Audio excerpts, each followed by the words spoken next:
Kim Nari stood on the broken concrete and looked up at the gray morning sky. The building around her was destroyed. Pieces of stone and metal lay everywhere. This was once the Grand Opera House in Seoul, where she used to sing for thousands of people. Now it was just ruins. 3 months had passed since the aliens came. They called themselves the Vorthak. They had big ships that came from the sky and weapons that could destroy entire city blocks in seconds. The human army tried to fight back, but it was no use. The aliens were too strong, too advanced, too organized. Most people now lived underground in subway stations and basements. They were scared. They only came out when they had to work for the aliens. The Vorthak made humans clean up the destroyed cities and build new structures. Everyone was quiet now. Everyone was afraid. But not Nari. Every morning she climbed through the broken walls of the opera house. She walked to where the stage used to be. There was no stage anymore, just a pile of concrete blocks. But she pretended it was still there. She stood tall and sang. She did not sing for the few humans who sometimes came to listen. She sang for herself. She sang because she refused to let the aliens take away her voice. They could destroy her city, they could kill her people, but they could not stop her from making music. This morning was different, though. As Nari finished warming up her voice, she felt like someone was watching her. She looked around but saw nothing unusual, just the same broken buildings and empty streets. She shrugged and began to sing an old Korean folk song. Her voice rose clear and strong into the morning air. The song was sad, but beautiful. It told the story of a woman waiting for her lover to return from war. Nari had always loved this song, because it spoke of hope even in dark times. As she sang, she noticed a shadow moving between the broken walls. At first, she thought it might be another human coming to listen, but this shadow was too big, too tall. When it stepped into the open, Nari almost stopped singing. It was a Vorthak warrior. The alien stood at least 3 meters tall. His body was covered in dark metal armor that seemed to absorb light. Where his face should be, there was a helmet with glowing red lights instead of eyes. In his hands, he carried weapons that Nari had seen destroy buildings. Any normal person would have run away screaming. Any normal person would have hidden or begged for mercy. But Nari was not normal anymore. 3 months of occupation had changed her. She looked directly at the alien warrior and kept singing. The warrior did not move. He stood perfectly still like a statue. His red eyelights focused on her. For a moment, Nari wondered if he was going to kill her. The Vorthak did not usually let humans do things just for fun. Everything had to have a purpose. Everything had to be useful. But the alien did not raise his weapons. He just listened. When Nari finished the song, silence fell over the ruins. The warrior and the human woman stared at each other across the broken concrete. Neither one moved for what felt like forever. Then something incredible happened. The warrior reached up and removed his helmet. Nari gasped. She had never seen a Vorthak face before. It was not what she expected. The alien's head was larger than a human's, but the shape was similar. His skin was gray and metallic-looking. Strange blue lines of light ran along his temples and forehead. His eyes were not red anymore. They were dark blue, almost black, and they looked surprised. "What was that sound you made?" the warrior asked. His voice was deep and rough like rocks grinding together, but he spoke Korean. Not perfect Korean, but good enough to understand. Nari was shocked. She did not know the aliens had learned human languages. "It was a song," she answered, trying to keep her voice steady. "A song," the warrior repeated slowly, like he was testing the word. "What purpose does it serve?" Nari almost laughed. Only an alien would ask such a question. "It does not serve a purpose, it just is." The warrior's blue lines flashed brighter. "All actions must serve a purpose. All energy must be used efficiently. This is the law." "Whose law?" Nari asked. Vorthak, law. The law of survival and conquest. Nari sat down on a piece of broken stone. She was tired of being afraid all the time. If this alien was going to kill her, at least she would die having a conversation instead of cowering. Maybe your law is incomplete, she said. The warrior tilted his head. Explain. You conquered our planet in 3 months. Your weapons destroyed our cities. Your ships control our sky.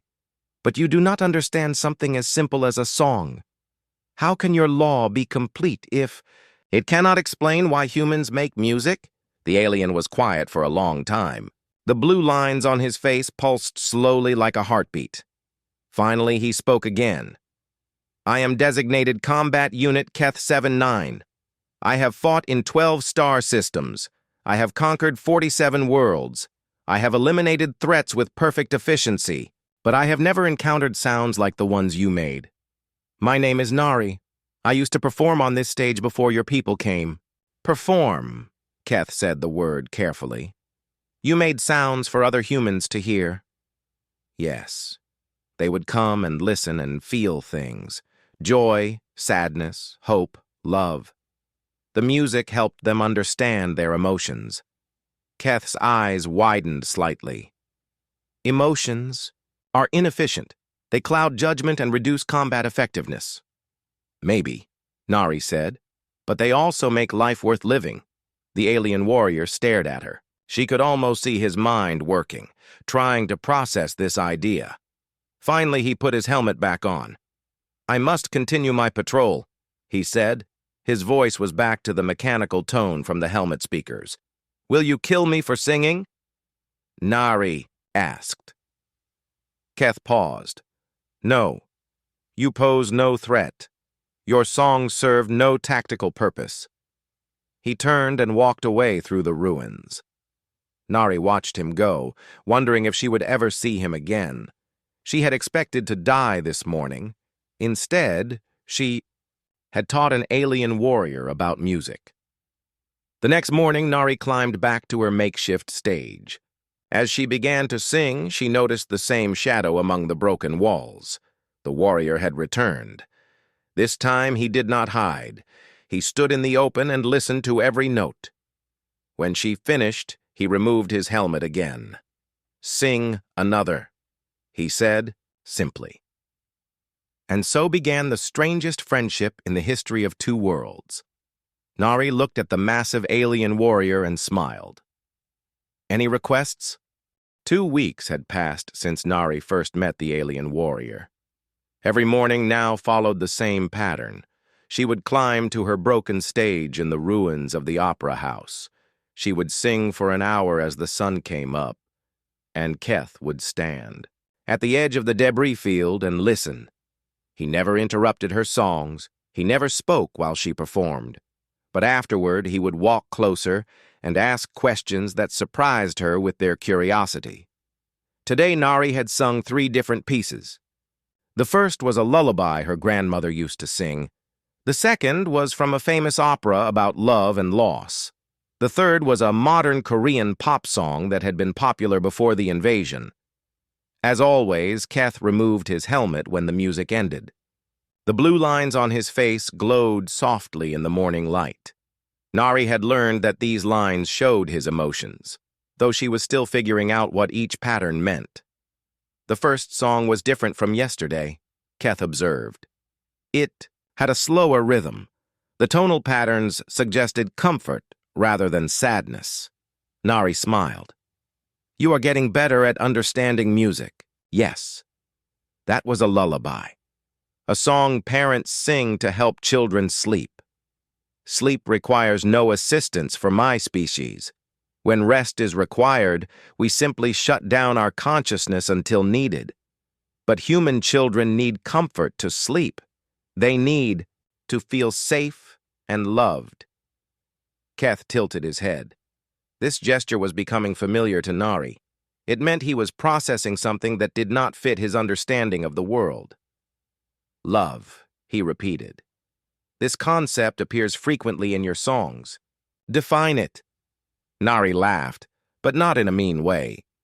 That is like asking someone to define the color blue to a person who has never seen. Love is something you feel, not something you understand with your mind. I do not feel. I analyze, process, and respond according to programmed parameters. Are you sure about that? The question made Keth pause. The blue lines on his face flickered faster. Explain your meaning. Nari stood up from her concrete seat and walked closer to the towering alien. Even up close, he did not seem threatening anymore, just curious. You come here every day to listen to my songs. Your commanders did not order you to do this. It serves no military purpose, so why do you come? Kath started to speak, then stopped. The blue lines pulsed irregularly. The sounds you create cause unusual reactions in my neural pathways. I wish to understand this malfunction. What if it is not a malfunction? What if it is something your people forgot how to do? Keth's eyes focused sharply on her. The Vorthak have never forgotten anything important. We are efficient. We are perfect warriors. Perfect for what? For conquest, for victory, for expansion of the empire. Nari sat back down. But what about before the conquest? What about when you were just living, not fighting? There was no before. The Vorthak have always been warriors. That cannot be true. Every species has a beginning. You did not come into existence knowing how to build spaceships and weapons. The blue lines on Keth's face dimmed almost to darkness. When he spoke, his voice was quieter than usual. There are data files. Old files from before the Great Purging. Most are locked or corrupted. Command says they contain outdated information with no tactical value. Have you ever tried to access them? Accessing restricted files is against regulations. Nari raised an eyebrow. You are already breaking regulations by talking to me. This was true, and they both knew it. Keth had been assigned to patrol this sector and eliminate any human resistance. Instead, he spent an hour every morning listening to music and having philosophical discussions. The old files mention things I do not understand, Keth admitted. References to art, to music, to creation for purposes other than warfare. Your people used to make art? According to the files, yes, but art was eliminated during the Great Purging as inefficient. All energy was redirected toward military development. Nari felt a deep sadness hearing this. An entire species that had given up beauty for the sake of being better killers. Do you ever wonder what those old art forms were like? She asked. Wondering serves no tactical purpose, Keth replied automatically. Then he paused. But yes, I wonder. This admission seemed to surprise him more than it surprised Nari. The blue lines on his face brightened and swirled in patterns she had never seen before. When you sing, he continued slowly, my processors detect harmonious mathematical relationships in the sound waves.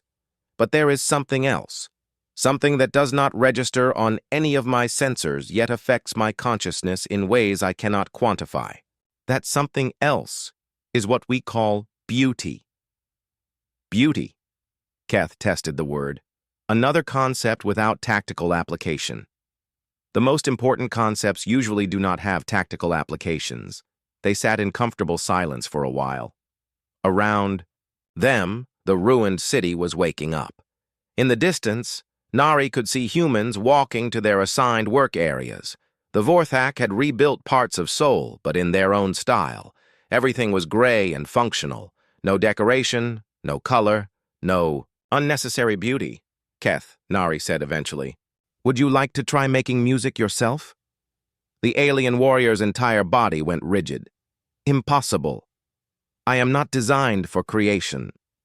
Only for combat. Humor me. Just try humming along with a simple melody. I do not know what humming is. Nari. Demonstrated by humming a basic tune, the sound was soft and wordless, just pure musical notes. Now you try. Keth looked around nervously, as if checking to make sure no other Vorthak could see him. Then he made a sound deep in his throat.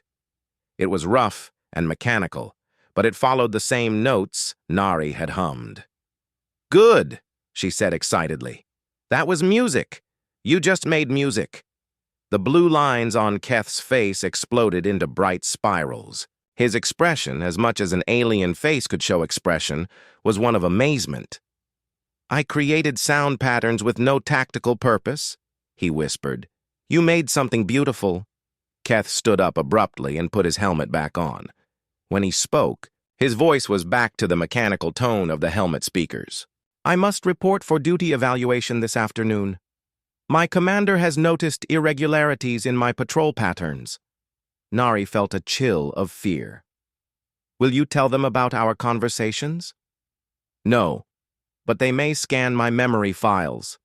If they discover my activities here—" He did not finish the sentence, but Nari understood.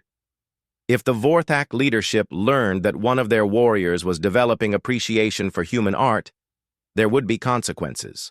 "Be careful," she said. Keth nodded and walked away through the ruins. But before he disappeared completely, he stopped and looked back. "Tomorrow morning," he called out, "teach me another song." As Nari watched him leave, she realized that something dangerous and wonderful was happening. A creature built for war was learning to love beauty, and that might be the most revolutionary act in the galaxy.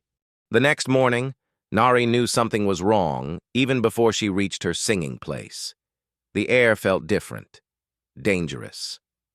As she climbed through the broken walls of the opera house, she saw why.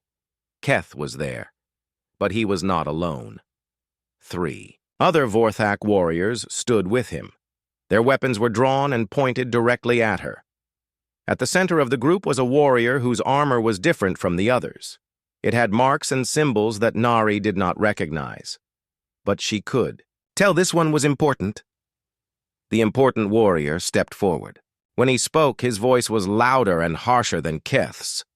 "I am War Prime Thek-Tu-1, regional commander of this sector. You are the human that has been corrupting my warrior." Nari looked at Keth. His helmet was on, but she could see the blue glow of his face lights through the visor. He would not look at her. "Corrupting?" Nari asked. "I do not understand." "Combat Unit Keth 7-9 has shown decreased efficiency in his duties. His psychological evaluations show anomalous readings. His behavior patterns have deviated from standard parameters, all because of his contact with you." The weapons in the other warrior's hands hummed with deadly energy. Nari had seen what those weapons could do to buildings. She knew they would turn her into dust in seconds. "Keth has done nothing wrong," she said, trying to keep her voice steady. "We only talked." "Talking serves no purpose," Thek replied. "Your sounds serve no purpose. You are a waste of resources and energy. You will be terminated." The targeting. Beams painted red dots on Nari's chest. She closed her eyes and thought about her grandmother, about the songs they used to sing together. At least she would die thinking of music. But the killing shot never came. When Nari opened her eyes, she saw Keth standing between her and the other warriors. His own weapons were activated and pointed at his fellow soldiers. "Stand down, Keth the 7-9, Thek commanded. "Do not make this worse for yourself." "I will not allow you to kill her," Keth replied. His voice was different now, stronger, more sure of itself. "She is useless. Her songs provide no tactical advantage. They create no resources. They contribute nothing to the conquest mandate." "Then perhaps the conquest mandate is wrong." The words hung in the air like a challenge to everything the Vorthak believed. The other warriors shifted nervously. None of them had ever heard anyone question the conquest mandate before. Thek's armor plates seemed to bristle with anger. "You dare question the foundation of our civilization?" "I question a foundation that requires us to destroy everything beautiful in the universe." Nari stepped forward, even though she was terrified. "Please, let me show you what you have lost." "Silence, human," Thek snarled. But Keth raised his hand. "Allow her to sing," he said. "If her music truly has no value, then hearing it will prove your point." Thek considered this. "Very well, let the human demonstrate the worthlessness of her noise. Then we will eliminate this contamination from our ranks." And so Nari found herself in the strangest situation of her life. Surrounded by alien weapons that could kill her instantly, she began to sing. She chose a song about hope, about people who refused to give up even when everything seemed lost, about the power of beauty to survive in the darkest places. Her voice rose clear and strong through the ruins, carrying emotions that had no names in the Vorthak language. As she sang, something incredible happened. The red targeting dots on her chest began to waver. One by one, the warriors' weapons started to lower. Even their rigid military postures seemed to soften as the melody reached them. When the song ended, the silence was complete. For a long moment, nobody moved. Then one of the warriors, his voice confused and uncertain, asked, "What was that sensation in my neural pathways?" "Aesthetic appreciation," Keth answered. "Wonder, joy, emotions that the Great Purging was supposed to eliminate from our species." "Impossible," Thek said, but his voice lacked its earlier certainty. "Such responses were deemed incompatible with optimal combat efficiency." "Were they?" Keth challenged. "Or were they simply inconvenient for those who wanted to create a race that could only destroy?" Thek's armor plates shifted as he struggled with concepts his mind was not designed to process. "These feelings, they serve no tactical purpose. They serve a higher purpose," Nari said quietly. "They remind you that you are alive." Before anyone could respond, an urgent signal came through on all their communication systems. The message was from the orbital command fleet. Long-range sensors had detected incoming ships. A massive fleet was approaching Earth at impossible speeds. Thek's attention snapped back to military matters. "All units return to base immediately. Prepare for possible hostile contact." The warriors began to file out, but Keth hesitated. He removed his helmet one more time and looked at Nari. "Whatever happens next," he said, "I want you to know that your songs have given me something I thought was impossible." "What is that?" "The ability to choose who I want to be instead of just following my programming." Thek called for him again, more urgently this time. Keth put his helmet back on and jogged after the others. But as he reached the edge of the ruins, he turned back one final time. "Keep singing," he called out. "No matter what happens, keep making beautiful things." As the warriors disappeared into the distance, Nari sat down on her concrete stage and looked up at the sky. Somewhere up there, ships were coming to Earth. She did not know if they were friends or enemies. She did not know if Keth would survive whatever was about to happen, but she knew one thing for certain. She had seen something impossible today. She had watched warriors built for destruction discover their capacity for beauty. If that could happen, then anything was possible. In the distance, she could hear the sounds of the Vorthak military mobilizing, ships taking off, weapons charging, commands being shouted in their harsh language. But tomorrow morning, if she was still alive, Nari would climb back to this broken stage. And she would sing, because that was what humans did. They made beautiful things in ugly places. They created hope where none should exist. And sometimes, just sometimes, they changed the hearts of monsters. The ships that came out of hyperspace were unlike anything the Vorthak had ever seen. They were not the angular, weapon-covered vessels that most species built for war. Instead, they looked almost alive. Their hulls curved and flowed like ocean waves. They shimmered with colors that seemed to shift and change as they moved. The alien fleet took positions around Earth but made no aggressive moves. Instead, they began broadcasting a signal on every frequency the Vorthak could detect. The signal was not a threat or a demand for surrender. It was music, The melody was complex and beautiful, unlike anything in Vorthak records. It seemed to contain elements from hundreds of different worlds and species. Even the most hardened Vorthak commanders found themselves stopping their work to listen. The lead ship sent a message directly to Earth's surface. The transmission was in perfect Korean, English, Chinese, and dozens of other human languages. We seek the source of the new harmonies detected in this system. We wish to meet the beings who create such beautiful sounds. Within hours, it became clear that somehow, impossibly, Nari's morning concerts had been heard across the galaxy.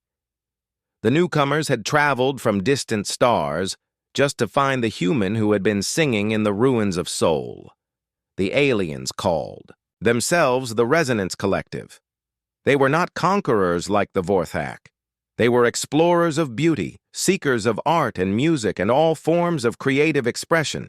They traveled between worlds, sharing knowledge and learning new ways, to understand the universe through art instead of war. The irony was not lost on anyone who understood the situation.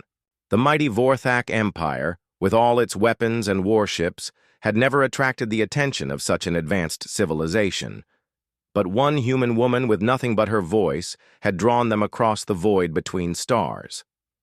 The meeting was arranged to take place on the collective's flagship. The ship itself was more like a work of art than a military vessel. Its halls were filled with sculptures, paintings, and musical instruments from 1,000 different worlds. Nari was nervous as she prepared for the meeting. She had asked if Keth could come with her. To her surprise, his commanders had agreed. They wanted to understand what was happening, and Keth was the only Vorthak who had experience with human art. The gathering hall of the ship was vast and beautiful. Beings from dozens of different species had come to see the human singer. Some looked almost human, others were completely alien. But all of them watched Nari with expressions of curiosity and respect. The collective's representative was a being that looked like living crystal. Her form shifted and changed as she moved, casting rainbow patterns on the walls around her. When she spoke, her voice sounded like wind chimes in a gentle breeze.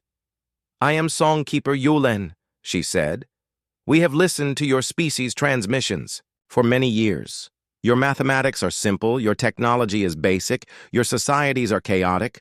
By all standard measures, humanity should not have interested us." Nari felt a familiar sting of disappointment. Another advanced species that saw humans as primitive. "But then," Yulen continued, "we heard something different. Not from your governments or your armies or your scientists. From one voice, singing, alone in the ruins of a conquered world. A voice that transformed suffering into beauty, despair into hope." The crystal being's form brightened with what Nari recognized as excitement. In that moment, we realized that humanity possessed something we thought might be extinct in the galaxy. True artistic courage. "What do you mean?" Nari asked. "The courage to create beauty in the face of destruction. To sing not because it serves any practical purpose, but because the act of creation itself gives meaning to existence. Most species abandon such pursuits as they become more advanced. They become focused only on efficiency and survival." Yulen gestured toward Keth, who had been standing silently at the edge of the gathering. His presence had caused considerable interest among the assembled beings. Even the Vorthak once created beautiful things. Their early transmissions contained poetry, music, philosophical works of great depth. But they chose the path of pure utility, eliminating everything that could not be used as a weapon. "Is that why you are here?" Nari asked. "For human music? We are here to offer your species something extraordinary." The offer was beyond anything humanity could have imagined. The Resonance Collective invited Earth to join their alliance, not as a conquered territory or a client species, but as equal partners. The only requirement was that humanity continue to contribute to the galaxy's cultural heritage, sharing their unique perspective on art, music, and the creation of beauty. But there was a problem. The Vorthak Empire still controlled Earth. War Prime Thek, speaking for the occupation forces, made it clear that they had no intention of giving up their newest conquest. Earth belongs to the Vorthak Empire, he declared during the negotiations. Any attempt to remove humans from our territory will be considered an act of war. The collective's response surprised everyone. Instead of threatening to use superior weapons or advanced technology, they issued a different kind of challenge.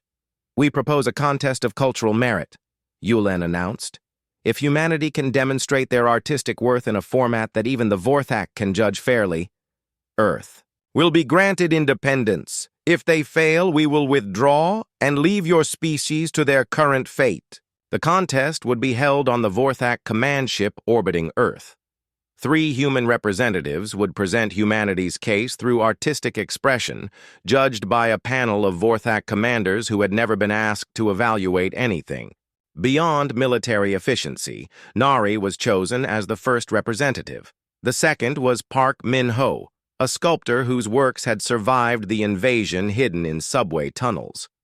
The third was Lee Da-yoon, a poet whose underground readings had kept human literature alive during the occupation.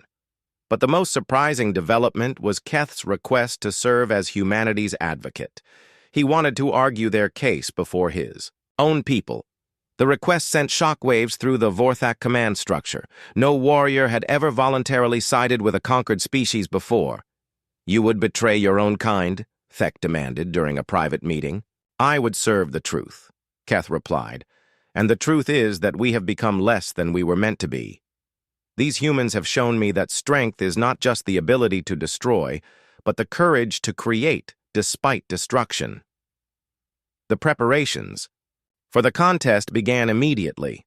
The Vorthak command chamber was reconfigured to accommodate the strange proceedings. Hundreds of warriors would attend, their optical sensors focused on a small stage where humanity's fate would be decided.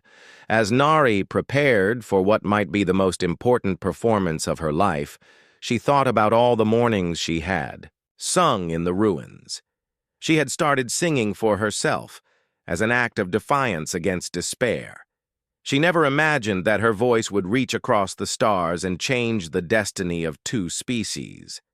Tomorrow, she would sing again. But this time, the entire galaxy would be listening. The Vorthak command ship had never been used for anything like this before. The main assembly hall, normally reserved for military briefings and tactical planning, had been transformed into something resembling a performance space. A small platform stood in the center of the room, surrounded by hundreds of warriors whose optical sensors glowed in the dim lighting. Nari stood backstage, if it could be called that, trying to calm her nerves. In a few minutes, she would walk onto that platform and sing for an audience of beings bred for war. The fate of humanity hung on whether she could make them understand the value of beauty. Park Min-ho was setting up his materials nearby. The sculptor had brought pieces of metal and stone salvaged from Seoul's ruins. His plan was to create something beautiful from the wreckage of destruction, showing how art could transform even the most broken things.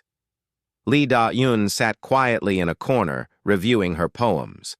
She had chosen works that spoke of human resilience, of the spirit that endured even when everything else was lost. Her words would need to reach minds that had been programmed to value only efficiency and conquest. Keth approached them, his helmet removed so they could see his face. The blue lines along his temples pulsed with nervous energy. The judges are taking their positions, he reported. War Prime Thek will lead the evaluation panel. He has selected the most senior commanders to assist him. Have any of them ever judged art before? Min-ho asked. They have never encountered art before, Keth admitted. This will be as much an education for them as it is a test for you. Through the doorway, they could see the Vorthak commanders filing into their designated seats.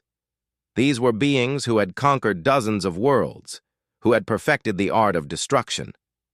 Now they were being asked to evaluate the opposite, of everything they understood. "Are you ready?" Keth asked. The three humans looked at each other.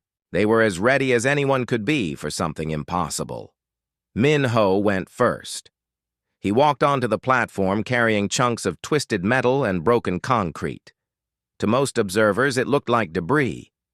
But as he began to work, something magical happened.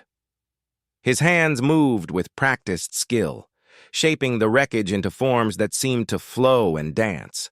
The metal became wings. The concrete became clouds. Slowly, a sculpture emerged that showed a bird rising from ashes. Its wings spread wide in triumph over destruction. The Vorthak warriors watched in fascination. Many had never seen creation as opposed to destruction. They were witnessing matter, being transformed not into weapons or tools, but into something that existed solely to be beautiful. When Min-Ho finished, he stepped back to reveal his completed work. The sculpture caught the light in ways that made it seem alive, as if the metal bird might take flight at any moment. "Explain the purpose of this object," Thek commanded. "It has no purpose except to remind us that beauty can survive even the worst destruction," Min-Ho replied. "It shows that endings can also be beginnings." The judges murmured among themselves in their harsh language.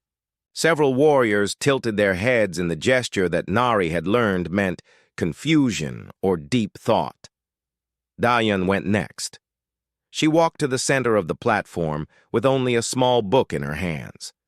When she began to read, her voice filled the chamber with words that painted pictures more vivid than any visual art. Her poem spoke of a people who had lost everything but refused to surrender their humanity. It told of love that persisted through war, hope that survived occupation, and dreams that no conqueror could destroy.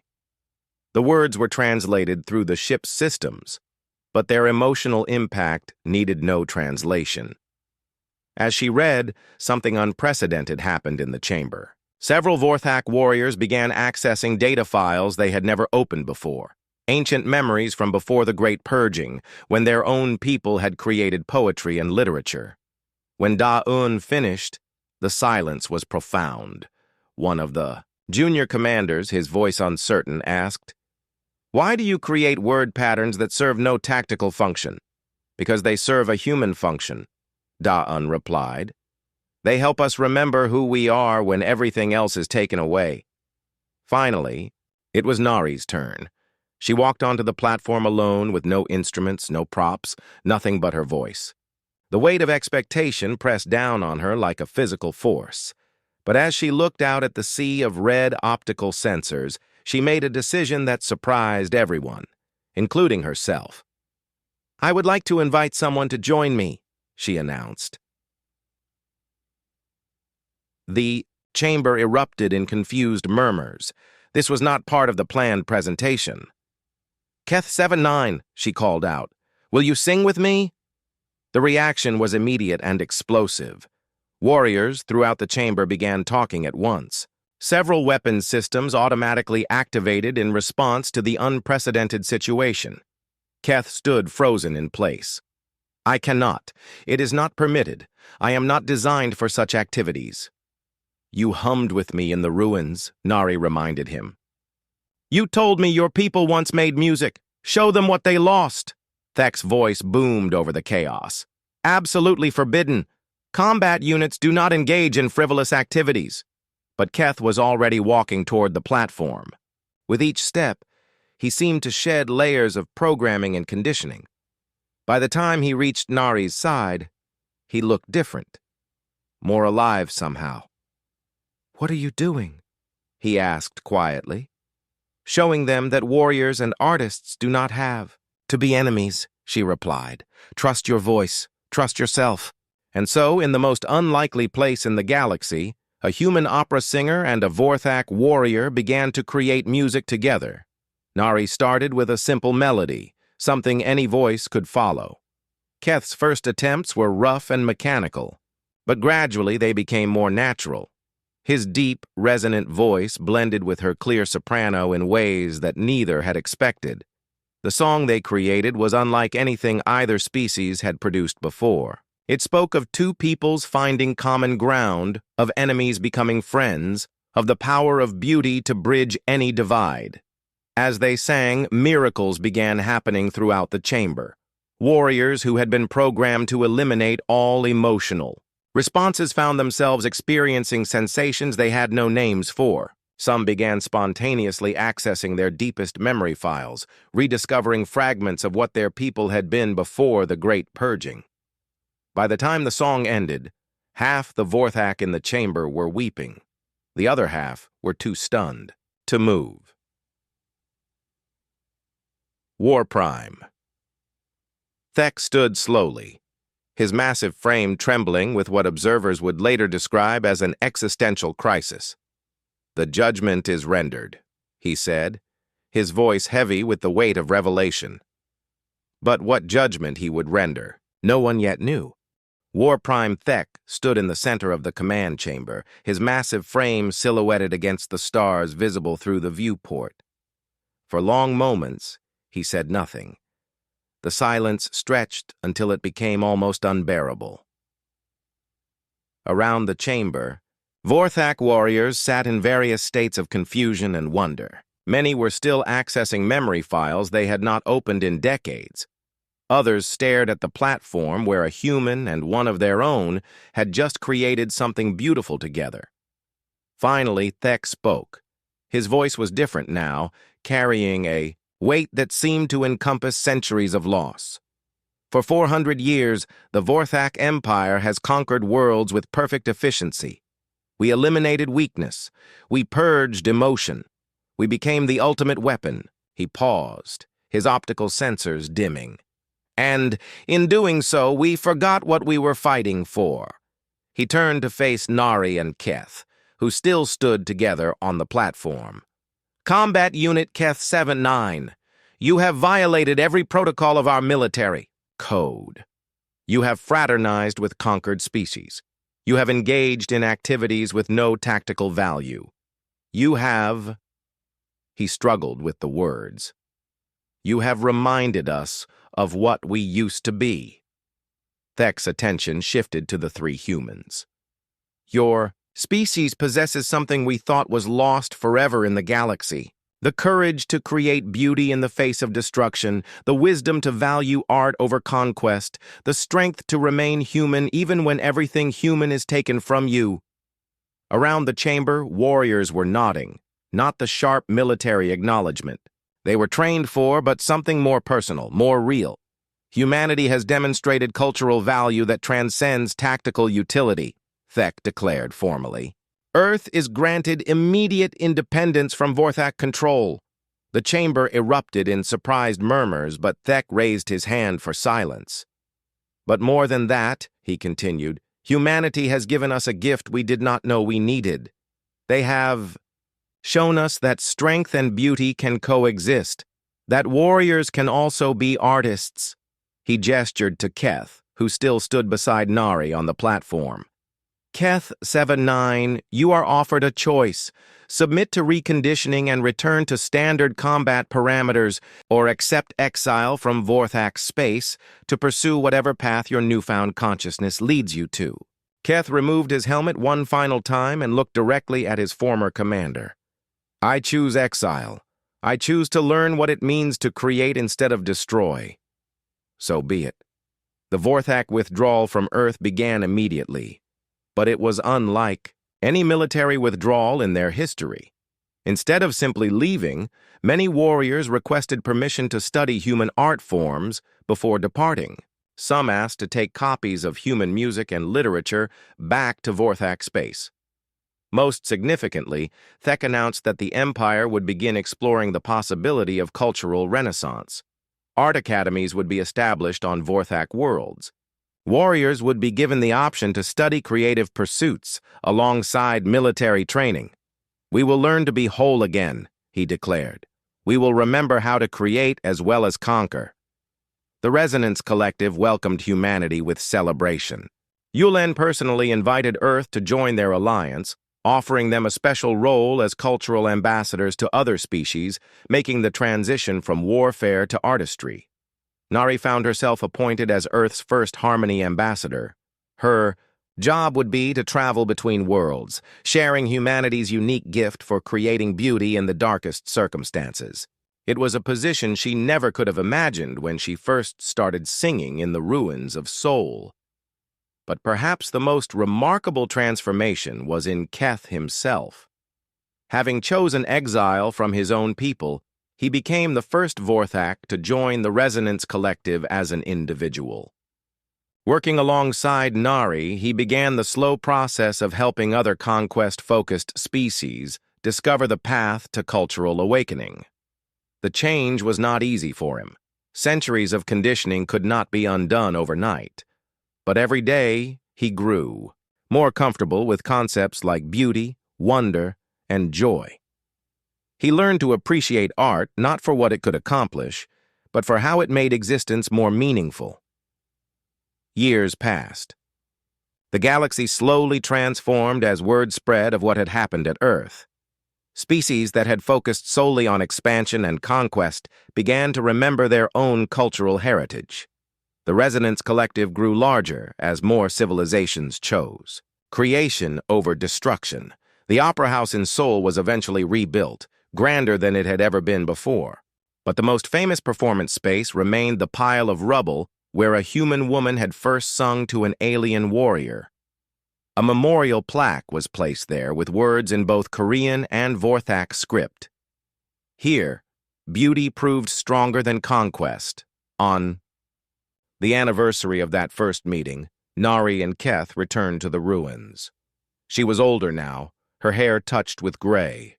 He had modified his armor to include artistic patterns that told the story of his transformation from warrior to artist. They stood together on the broken concrete where their friendship had begun. "Do you ever regret your choice?" Nari asked. Keth considered the question seriously. "I regret the centuries my people spent believing that strength and beauty were opposites.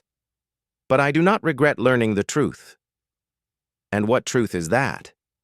"That the greatest conquest is not the defeat of enemies, but the victory over our own limitations, that the strongest warriors are those who fight to create rather than destroy." As the sun set over the rebuilt city, Nari began to sing.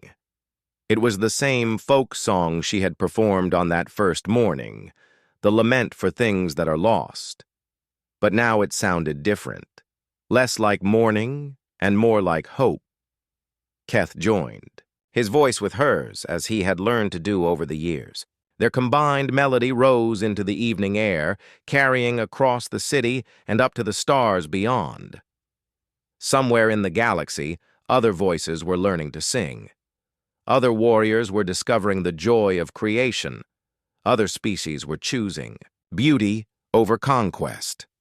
All because one human woman had refused to let her voice be silenced, and one alien warrior had been brave enough to listen.